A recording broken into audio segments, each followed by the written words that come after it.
Good evening, everybody. The leaders of the Senate Intelligence Committee are co-conspirators now, it seems, in the Russia witch hunt that they have helped create and to lead. Chairman Senator Richard Burr has led his committee's so-called investigation for 9 months. The result? Not one iota of evidence of Russian collusion with the Trump administration or vice versa. And not one iota of evidence produced by the FBI's more than year-long investigation that preceded the Senate's grandstanding. In all, about 21 months of investigations and nothing to show for it, period. Instead, Chairman Burr has served as nothing more than a tool for the panel's top Democrat, Senator Mark Warner. Warner's press secretary yesterday baiting news and media outlets, urging reporters to tune in to a news conference today, promising the committee would make news in the Russia investigation. What did they produce? More grandstanding and innuendo. Burr and Warner informing the public that 9 months into their investigation, they have absolutely no evidence the Trump campaign in any way coordinated or colluded with Russia. Perhaps unaware of their overwhelming irony, they presented all of this in big posters to show how they've wasted taxpayer money, claiming to have interviewed more than 100 witnesses while holding 11 open hearings. The result? Again, absolutely nothing. The committee obviously should realize it's time to shut down their witch hunt, but Senator Burr just can't bring himself to face reality. Now, it's safe to say that the inquiry has expanded slightly. Initial interviews and document review generated hundreds of additional requests on our part for information. It identified many leads that expanded our initial inquiry. The senator obviously thinks he's being very cute. It's pure grandstanding by Senator Burr, seeking media attention, and Senator Warner doing much the same. His puppet master role in the witch hunt is something he seems to enjoy, and Burr as well. The nonsense doesn't stop there. Fox News Chief Intelligence Correspondent Catherine Herridge in Washington with the latest for us. Good evening, Catherine. Thank you. After 9 months of investigation and more than 100 witness interviews, Senate Intelligence Committee leadership said on Capitol Hill today that they didn't have any evidence or concrete evidence of coordination between the Trump campaign and Russia, but they did tell reporters that there's more work ahead. Collusion is still open, that we continue to investigate both intelligence and witnesses, and that we're not in a position where we will come to any type of temporary finding on that until we've completed the process. The senator said the next phase will include public hearings, inviting the president's longtime personal attorney, Michael Cohen, to testify October 25th, though a source close to Cohen said his appearance is not firm. And the committee has an invitation out to Facebook, Google, and Twitter to publicly testify on November 1st. Asked about Russian-backed ads during the campaign, the senator said the goal was division and not helping a particular candidate or party. We feel that they used the social media firms both in terms of paid advertising and what I believe is more problematic, but created false accounts and others that would drive interest towards stories or groups. And generally those stories or groups were to sow chaos and drive division in our country. Senators could not determine the credibility of the unverified salacious Trump dossier that was compiled by the former British intelligence officer Christopher Steele. The dossier, of course, helped kickstart the FBI's counterintelligence investigation last year into alleged Russian collusion. The senator said Steele refused to identify his sources and who paid him. Unfortunately, the committee has hit a wall. We have on several occasions made attempts to contact Mr. Steele, to meet with Mr. Steele, to include personally the vice chairman and myself as two individuals making that connection. Those offers have gone unaccepted. And the senators told reporters the Russian campaign continued after the election in November, and they do expect a more aggressive, targeted campaign during the midterm election slew. Catherine, thank you very much, as always. Catherine Herridge from Washington. Our first guest tonight is outraged over the obvious incompetence of the Senate Intelligence Committee and an investigation that has become nothing more than an insult to the American taxpayer. Joining us tonight is Chris Farrell, Director of Investigations and Research for Judicial Watch. Let me ask you, if I may, Chris, first, perhaps a question you don't often get asked. You run a lot of investigations. How would you score the Intelligence Committee's efforts to this point? It's a failure. If my investigators on my staff came back to me after 9 months and gave the mealy-mouthed, double-talk answers that Mr. Burr and Mr. Warner presented to the public, I'd fire them. Well, Senator Warner outdid himself and just pure blathered in response to the questions. I mean, this is preposterous. And yet Mitch McConnell is not talking, obviously, with the chair and the ranking member to say, come on, guys. No one is trying to make sense or keep this in proportion. This is, I don't know if the right word is a witch hunt, but it is an obvious insult to not only the American taxpayer, but the intelligence of Americans throughout the country. To have this go forward without any evidence of any kind, no crime defined, no crime found.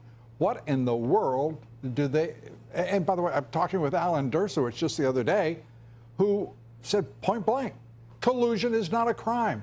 He can't condone anything that they're doing. Well, as I've said many times on this show, no one can name the criminal predicate. No one can tell you what law was broken.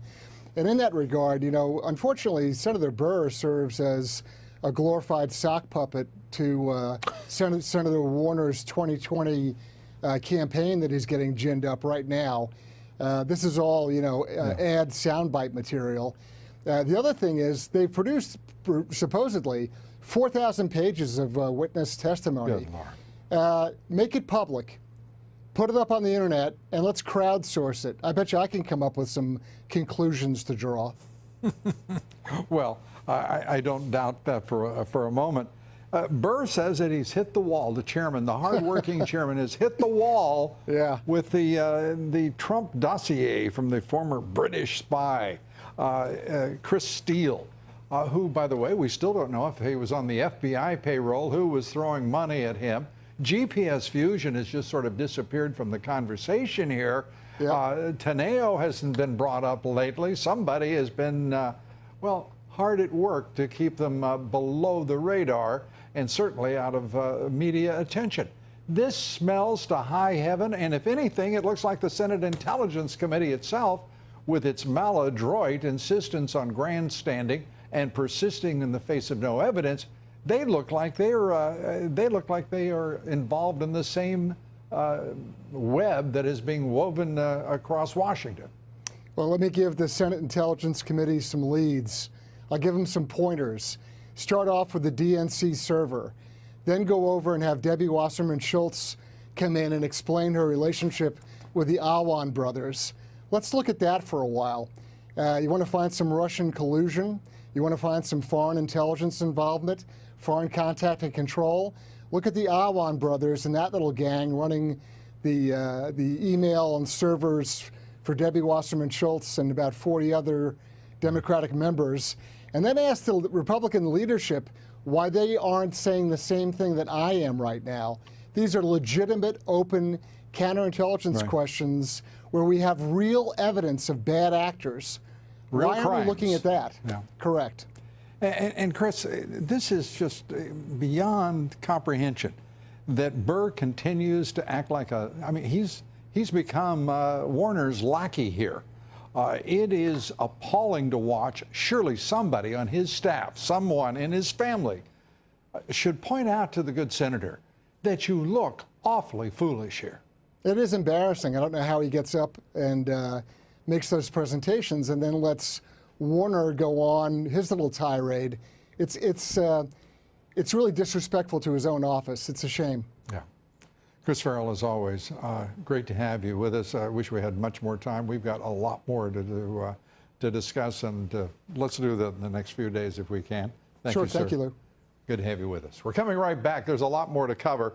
An incredible lineup of guests tonight, including noted conservative best-selling author American extraordinaire Pat Buchanan on the effort to subvert the Trump presidency. Stay with us. President Trump and the First Lady in Las Vegas paying their respects to the victims and the first responders who saved so many lives and all affected by the horrendous shooting tragedy Sunday night. It's a very sad thing. We're going to pay our respects and to see the police who have done really a fantastic job in a very short time. We take up the historic number of national crises that the president must contend with. We'll be talking with Congressman Mike Kelly here next. And now comes a report that reveals Russia has been carrying out cyber attacks on smartphones belonging to NATO troops in Europe. We'll have that story and much more straight ahead. Stay with us. President Trump spent much of the day in Las Vegas, less than 72 hours after the shooting rampage that left 59 dead and more than 500 others wounded. The president showed great compassion today as he comforted and consoled victims and their families at the University Medical Center, the Level 1 Trauma Center. He even invited some of those folks to the White House. And later in the day, he was assuring survivors they would never be alone, that America would remain by their side. President Trump and the First Lady were there to comfort them. They lavished high praise on law enforcement, first responders during their stop at Las Vegas Police Headquarters. The president telling them a grateful nation is indeed grateful to them for their bravery, their swift action that kept the tragedy from escalating even further. I will tell you, the people of Nevada and the extraordinary city have shown the world their incredible character, courage, and resolve. Nevada really is a very, very special place. And our next guest praising President Trump for his leadership in the wake of the national tragedy in Las Vegas. Joining us now to talk about Mr. Trump's success in trying to comfort those survivors and victims and lift the nation's spirits in a time of crisis. Congressman Mike Kelly of Pennsylvania. He's a member of the House Ways and Means Committee. And Congressman, good to have you with us. I think it's extraordinary. We did a little math. This president, in the course of dealing with all that has transpired, Hurricane Harvey, a Category 5 and a Category 4 hurricane hitting the country within an unimaginably short period of time. The tragedy, obviously, in Las Vegas, all of the issues he's dealing with, it is just, he's traveled over almost 26,000 miles in just a little, just under 2 months. I mean, this is, it's an amazing performance. I don't know many folks, I don't know of any president who's equaled him in that expenditure of energy and concern and instinctive effort to comfort the nation. Well, he's a real person. And you know, we've often heard that 90% of life is showing up, because when you show up, people know you care. Who's shown up more than this president at every single turn? When something horrible happened, he's there with you. And I think when people think back on their lives about when people showed up, oh, sure, it's fun to show up when you're celebrating, but when you're grieving, when you're really hurting, those are the people you remember the most. Who showed up for me when I needed it the most? And this president and this First Lady have been incredible models of what America really is about. And thank God he's not a standard politician with talking points. He speaks from his heart about things that affect every single American. I find that just so genuine and so refreshing to have somebody that talks that way, not as a polished politician, but as a straight-talking business person who loves this country and has given up so much of his private life to serve. Yeah, you're right. This is a president who says the hell with political correctness. And if the national left-wing media can't handle that, too bad. If the left can't handle it, the Dems can't handle it, too bad. The American people are, in point of fact, deeply appreciative of a straight-talking, truth-telling chief executive running the country. He's a true leader. There's no question about it. He is a true leader at every turn. He shows up. He shows up long, and he shows up strong, and he shows up for every single American. He doesn't parse it. He covers the whole gamut of who's out there and who's been affected. No, you got to love this man. You got to love this family for giving up what they've given up to serve. Yeah, I think that's lost a lot. This is a president who is, he's had to sacrifice an extraordinary level of comfort, a lifestyle that most of us can only dream of. And he's done it for the nation and for the American people. I want to turn to the other effort that seems to be just absolutely hamstrung and tied up, and that is, again, a legislative initiative. On the Ways and Means Committee, I know that you and Congressman Chairman Brady and all your committee working hard on this tax cut, tax reform, if you want the Speaker's version of it. I've got to tell you, Congressman, it's not ready. It's just not baked. No, but it's not. But again, and Lou, we've talked about this. We went from a blueprint to a framework, and we're filling it in now. But I will tell you this: there's been nobody more open to the discussion than Chairman Brady, and he keeps telling all our members, "Come and talk to me. Come and talk to me. We want to hear from the people we're affecting the most." And that is something that I think is really refreshing. From the 7 years I've been here, I've never seen it this open and this much involvement. And yet we still have so many questions. How are you going to incentivize repatriation of $3-4 trillion, whatever it may be, that's parked by corporate America overseas in bank accounts? How in the world are you going to bring some parity for small business? And why, if this is a middle-class tax cut, and the president promises it is, don't we see the middle class getting the preponderance of the tax cut? No, but the middle class is, Lou, and I think that we get confused. I'm not talking about trickle-down stuff. I'm talking I'm talking about, I mean, I've listened to Gary Cohn. I've listened to Steve Mnuchin, and they'll say, well, we can't guarantee everyone in the middle class gets a tax cut. Why the hell not? If it's a middle class tax cut, then deliver. Yeah, look, and I understand where you're coming from, and a lot of us feel this way, but they are being cautious on what they say, because too often anything they say gets taken to the floor, and it's like, oh my gosh, you promised this and you didn't do exactly what you said you were going to do. Congressman, you know you're not going to deny Chuck Schumer and Nancy Pelosi their time on the floor just chewing your guys' cuffs. I mean, it's going to be rough. Right. Well, it is going to be rough, and I don't think the country's ever seen it more partisan than it is right now. Right. But if you're going to rely on Chuck Schumer and Nancy Pelosi to sell tax cuts, I think you're talking to the wrong folks. But what you want to talk about is, what are we actually doing to encourage growth? For a thing.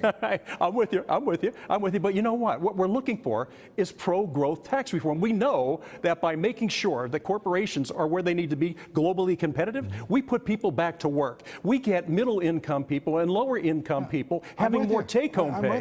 I just want to know that it's a middle-class tax cut, and I want to know what the middle class is going to get out of it, because they've been screwed for 25 years in this country, and you know it, and the president knows it, and that's why he said it's got to be a middle-class tax cut. And this is a president that said very clearly, and I was just with him a week ago across, he said, forget about worrying about the wealthy. They'll take care of themselves. Middle income, lower middle income people. Well, you know what? Listen, nothing's finished yet, but I want to tell you, his concentration, and it will come out of the White House, by the way. You know that. That's what happened when President Reagan was there. His commitment is to middle income and lower income people to make sure that their lives get better. They have to have more take-home pay. But in order to get the more take-home pay, we've got to look at what we're doing globally and make sure that we can compete globally, and we have more production that allows them to have higher wages. I'm not going to worry about? I'm not going to worry about a bunch of U.S. multinationals who in many cases have outright oligopolic power and strength. I'm not going to worry about them. I am going to worry about the middle class, a working man and woman, just like the president does. Me too. And I think that as soon as Speaker Ryan and Mitch McConnell come to glory over that issue, we're going to have some tax reform. We are going to have a genuine tax reform and genuine growth in America. Congressman, great to have you with us as always. Thanks, Lou. Appreciate it. Congressman, thank you so much. Kelly. Be sure to vote in tonight's poll. Do you believe the Senate Intelligence Committee should be investigating clear evidence of Democratic wrongdoing rather than non-existent Russian collusion? I mean, you have to laugh when you hear it. Cast your vote on Twitter at Lou Dobbs. Follow me on Twitter at Lou Dobbs. Like me on Facebook and Instagram, Lou Dobbs Tonight.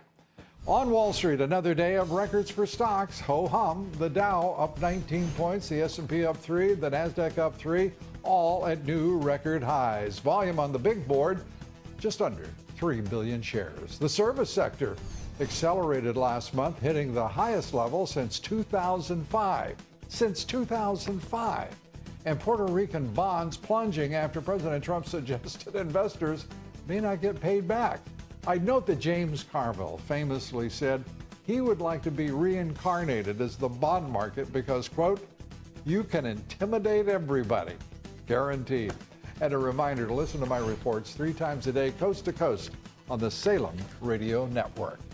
Up next, President Trump standing by his Secretary of State who went a little rogue. I'm very honored by his comments. It was fake news. It was a totally phony story. Thank you very much. It was made up. It was made up by NBC. They just made it up. Total confidence in Rex. I have total confidence.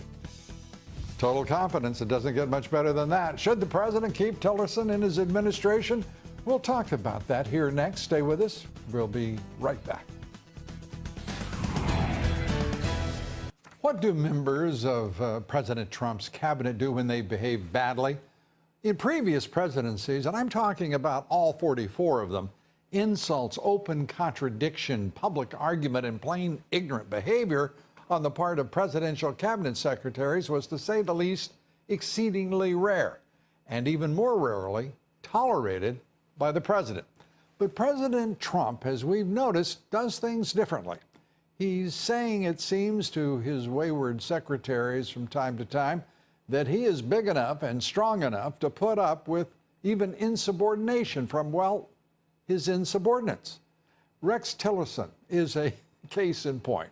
He tried today to tamp down reports of a rift between he and Mr. Trump. The Secretary of State called the media together to deny reports that he was on the verge of resigning way back in July. Not a very timely argument, but one that Tillerson today decided to make. Tillerson wasn't convincing, however. He did even worse when asked whether he had indeed called the president a moron. I think it's the most important element of the article is to reaffirm my commitment to this role that President Trump's asked me to serve and to dispel with this notion that I have ever considered leaving. Could you address the main headline of this story that you called the president a moron? And if not, where do you think these reports are? I'm not going to deal with petty stuff like that. Well, petty or not, he was awfully close to the position of creation, and that means that Tillerson himself was the person, it seems, to have been responsible for the subject even being broached. And the president just days ago had to rein in Tillerson for trying to negotiate apparently with North Korea, and he tweeted that Tillerson is, quote, wasting his time. Defense Secretary Mattis, who was a star and some would say still is in the Trump lineup, not only contradicted the president yesterday, but strayed away from his lane as he seems to do from time to time. Mattis just exceeded himself, telling the Senate the Iran nuclear deal is in our national interest. However, the president has not made a final determination on that issue. And as for the recently ousted Tom Price, Speaker Paul Ryan, who spent more time, it seems, working against rather than for the president, tried apparently to persuade the administration to keep Price despite his ethical issues and his failures in the health care legislation. We have a president to be proud of, make no mistake of it. And the problem is, well, one of the problems is some of his cabinet members aren't acting, well, what is the word? Secretarial. It's time for them to accord the president the respect he and the nation deserve. And the magic word here isn't please, it's now. And now the quotation of the evening. This one from President Eisenhower, who said, quote, only strength can cooperate. Weakness can only beg. We're watching strength at work. We'll be right back. The ineptitude in the Senate Intelligence Committee is astonishing. The chairman and ranking Democrat wasting taxpayer money after they found no evidence of collusion between the Trump campaign and Russia. None at all. We're not in a position where we will come to any type of temporary finding on that until we've completed the process. We take up what has been a grandstanding witch hunt on Capitol Hill against the president with Ed Rollins. In a dream wedding come true for this daring couple, we'll show you how they took their love to new heights. Here next. Stay with us. That video coming right up. Joining me now, Ed Rollins, former chief political advisor to the House Republican leadership, esteemed member of the Political Consultant Hall of Fame. He only worked in 3 presidential administrations. Thanks so much for being with us, Ed. My pleasure. Thank you. Let's start with, if we may, Tillerson and Maddow. What in the world is going on with the president's cabinet secretaries? I mean, these are accomplished people. They don't seem to understand the value of keeping counsel between themselves and the president. There's too much thinking out loud. I used to brief when I was in the Reagan White House as the political director. I used to take all the new appointees and I'd say, I want to remind you of one thing. One person here got votes. Everybody else lives off of his appointed power and his reflected power. And so you basically make sure what you're doing is what he wants you to do, and that means you got to communicate with him. And I think to a certain extent, I think Tillerson made a good faith effort today, but the tragedy of that story was it stepped on the president's speech in Las Vegas. We're now having a duel as opposed to this is the president's agenda. I think Tillerson's a decent man. I think he basically came here with the right reasons, but I don't think he quite understands this president or what this president wants. Well, I'm sure he would have, while he was running ExxonMobil, been glad to hear one of his subordinates holding forth on what he thinks. What would he have done if he had somebody had said Tillerson's a moron? Yeah, the subordinate obviously wouldn't be there very long. And I think equally as important, the stories about him leaving, which we've been hearing for months now, certainly are coming out of the State Department. They're not coming out of the White House. And I think to a certain extent that needs to move forward. Well, the president says he's got full confidence. But, you know, it's interesting to me, there is a certain who cares quality to the story. If he leaves, so what? If he stays, so what? And by the way, it's October. I go back to the point. There's only one person that got votes in that White House, and he can appoint lots of different people in the course of an administration. He will, and I think to a certain extent, I hope Mr. Tillerson wants to be part of the team and continues to move forward. But if he doesn't, then obviously he'll be replaced. Is it your political sense that Jared Kushner, Ivanka, the president's daughter, are becoming, if not a liability, a distraction for the White House rather than a resource? Yes, I always thought it would be best if they would have stayed in New York. They would have had all the influence they want on weekends and what have you. When you went down and became federal employees, obviously it's a disproportionate, as Ronald Reagan said to me one time when I was complaining about his one daughter, Maureen, who was very involved in politics. He said, just be glad I only have one child that's involved in politics. And if you want to tell her anything, feel free to, but I'm not about to. And I think to a certain extent, I think all fathers can understand President Reagan's view. I think in the case of Jared is in a lot of things he doesn't have much knowledge about, and he's creating some chaos. I think she's made a good faith effort to try and be a good soldier. I think the administration would be better served when they both go back to New York, which I assume will happen in the near future. The anti-Trump corporatists, I'm talking about Gary Cohn, I'm talking about a handful of people in the Trump administration. It's getting awkward, and I'm not quite sure if there's going to be a rising comfort level in the Republican Party, the conservative wing of the party, so long as they're there. Well, I don't think there will be, and I think to a certain extent one of the problems, it's not just a question they were Democrats or big Democrat contributors, it's a philosophy, and the philosophy is not in tune with where the president's philosophy is. And I think the reality is we see this in the tax bill. We've had 9 months, 10 months to work on a tax bill. It's still out there drifting around, and we have to get this bill passed. Equally as important in the health care. We never got a firm health care bill. We had 3 or 4 different versions of it. And it's starting to look like a replication of that effort. Well, the bottom line, if you want to get the economy moving, you cut taxes across the board, and you basically get those small businesses focused on. And I think to a certain extent, you're creating more confusion with the different stories that are going out there, talking about a fourth rate, this, that. The reality is you put your plan out, you put your plan out and you run with it, and you defend it once it's out there. Don't think out loud again. Well, it's sort of funny because, you know, you've got Ryan and McConnell talking about regular order going into this after they get control. And now they're doing sort of what would you call it? A piecemeal, a weak-kneed effort at regular order. Go talk to Kevin Brady, the chairman of the Ways and Means Committee, if you've got an idea. You know, listen to Paul Ryan make a speech. I mean, it's just this is amateur night. It really is, and unfortunately, this is a critical thing for this president, for this country, to get this tax thing right, and they've got a very short time frame to get it done. Ed Rollins, as always, thank you, my friend. Thank you very much. Please roll the video.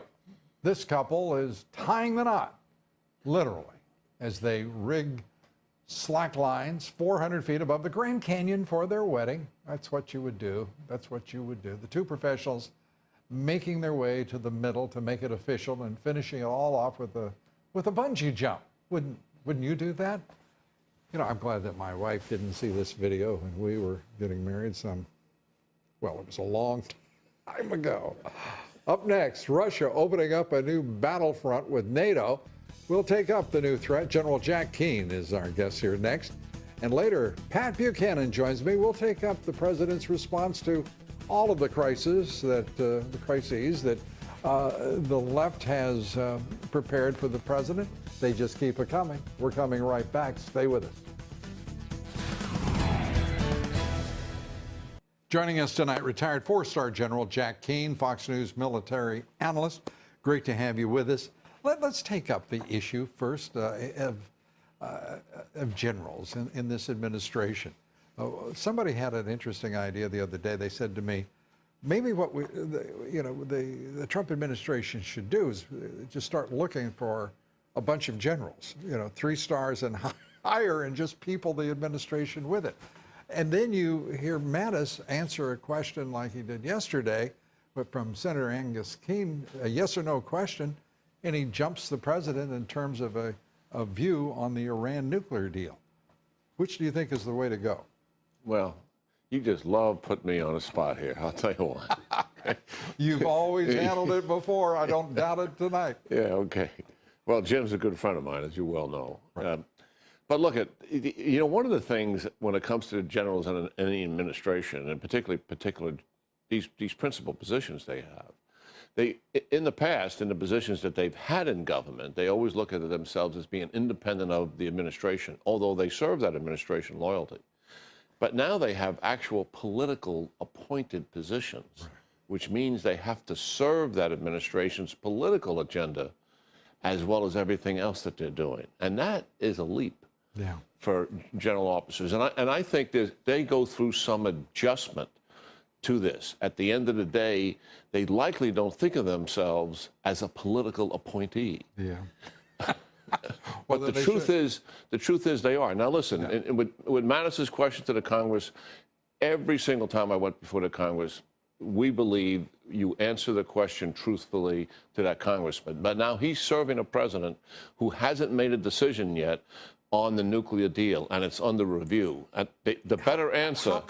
I'm sorry, what is the better answer for the political appointee who happens to be a general is, Senator, that is under review, and the president knows how I feel about it, and I'm not going to talk about it until he makes a decision. And he couldn't say to Senator Angus King when he said it's a yes or no question, he couldn't say, Senator, you're an idiot goat. He's not going to say that. He can't say that? No, he's not going to say that. When you've got a handle like Mad Dog attached to you, I'm ready for him to come out of there. Yeah, you want him to be colorful. I do. But in support of the president always, publicly. And I take your point. But I also expect the generals to be adaptive and to recognize new, they'll think of the talent we're talking about with the generals in this administration. Mm-hmm. A little thing like a senator they can handle a lot better now. Let's turn to some other issues that are far more complex and far more important in the long run, certainly, and start with North Korea. We continue to have some noise in the background about talks Rex Tillerson, the Secretary of State, bringing it forward. Again, the President advancing it with a don't waste your time. We're going to do what has to be done. What's your judgment about what has to be done? I think the talks that they have, we do have a back channel that's open. It deals with the hostages that are still in North Korea. I don't believe for a minute there's any discussion that's taken place that is going to bring North Korea and the United States together in a bilateral discussion unless all of our conditions are met. And that means they're standing down their program and they're willing to let people go in and verify that. If those conditions aren't met, we're not talking to them. That is the position of the administration, and I don't think Secretary Tillerson is outside of that at all. All right. General Jack Keane, as always, great to see you. And the General, by the way, just got in from Europe. And you look, I think the expression is splendid. Stayed up all night watching the Yankee game. Well, it was worth your while, wasn't it? Congratulations to the Yankees, by the way. Thanks so much, General. China buying its way into the U.S. economy, trying to do so, but President Trump is trying to constrain that. The chairman of the Securities and Exchange Commission blocking a Chinese takeover of the Chicago Stock Exchange after the White House urged him to block it. That means that in all likelihood, that deal is dead. Up next, President Trump's compassion in the face of crisis. We'll take that up with Pat Buchanan right after the break. It's a quick break. Stay with us. We're coming right back.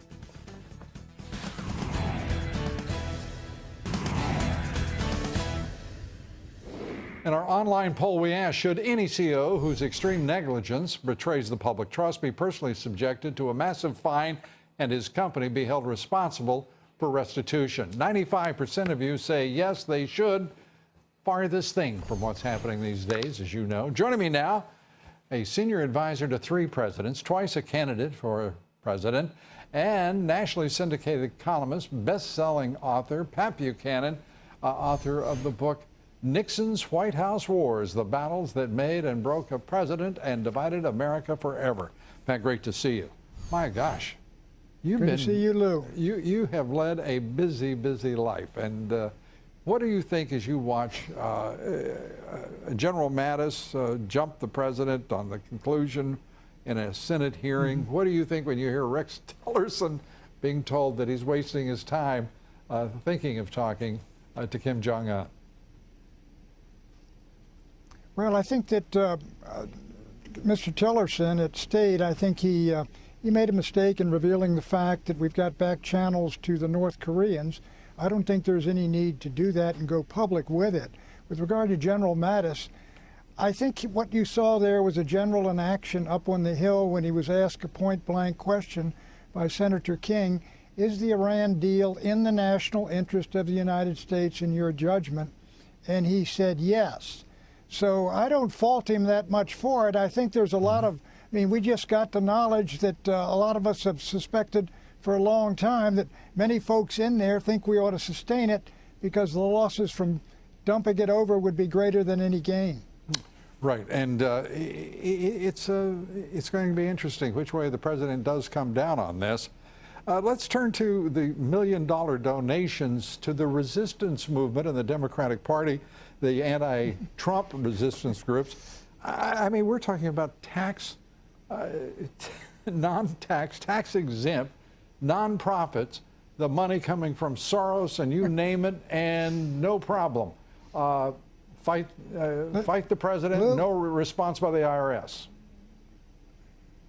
Lou, this town, Washington, D.C., is peopled with foundations and public policy institutes and things like that, which are basically tax-exempt money gone for political activity and to affect policy and to change policy and to influence it. You got these folks that going on television, you look at them, they're all supported by tax-exempt institutions. I think it's a real subject that could be well taken up as a whole issue. Right. But let me say this, I don't think the attacks by Soros, et cetera, and the left really damaged Trump. The problem for Trump is keeping that center-right party he's got together. What are you going to do with Paul Ryan? He didn't want him to fire Tom Price. What are you going to do with Mitch McConnell?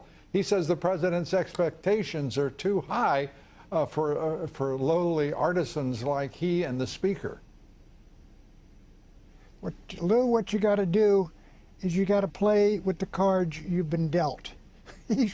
Trump showed up in Washington, and you got Paul Ryan there, and you got Mitch McConnell. And unlike some others, I don't fault Mitch McConnell as much for this reason. I mean, what's he going to do? John McCain, Rand Paul say, and Susan Collins say they're not going to vote to help him out on the health care bill, and they're going to vote the other way. What is he supposed to do? As some congressman said, that in the Senate, Mitch McConnell does not have really a working majority on every issue. It's just not there. I think they need more senators. Well, they may. Well, I hope you're not suggesting raising the number to like 200 of them, because 100 is more than I can bear. I have to be very honest with you. Just more than 52 is all I was saying. Well, I hope it goes the right direction, but I'm not sure that we can count on that. Oh, I want to turn just very quickly to. I'm sorry. Go ahead. Sure. Go ahead. No, go ahead, Lou. Lou. I just want to turn to. No, I just. Go. I'm going to shut up right now.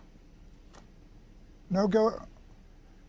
Well, listen, you're going to talk to the issue of that Senate committee hearing. Right.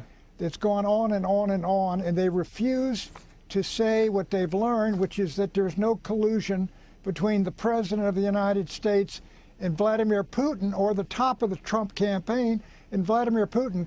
And if they've gone 8 or 9 months and failed to find that collusion, I think it's perhaps time that they say so and remove the cloud of suspicion that's been over the president's head. Pat, and the same would be true with the Mueller investigation. Pat, I'm with you 100% as usual. Thanks for being with us.